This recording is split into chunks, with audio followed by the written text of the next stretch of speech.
మల్కాజ్గిరికి రేవంత్ రెడ్డి ఏమీ చేయలేదన్నారు Malkajgiri BRS MP అభ్యర్థి రాగిడి లక్ష్మారెడ్డి. తాను 20 ఏళ్లుగా ప్రజాక్షేత్రంలో ఉన్నా అని మల్కాజ్గిరిని అభివృద్ధి చేయడమే లక్ష్యంగా పెట్టుకున్నట్లు తెలిపారు.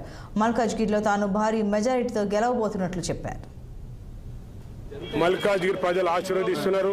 మొన్న జరిగిన అసెంబ్లీ ఎలక్షన్లలో కూడా మరి 7 అసెంబ్లీ నియోజకవర్గాలలో 7 మంది ఎమ్మెల్యేలు గెలిపడం జరిగింది. మరి రాష్ట్రంలో అత్యధిక మెజార్టీ 3,55,000 ఓట్ల మెజార్టీతోటి మేము మల్కాజ్గిరి పార్లమెంట్లో గెలవడం జరిగింది.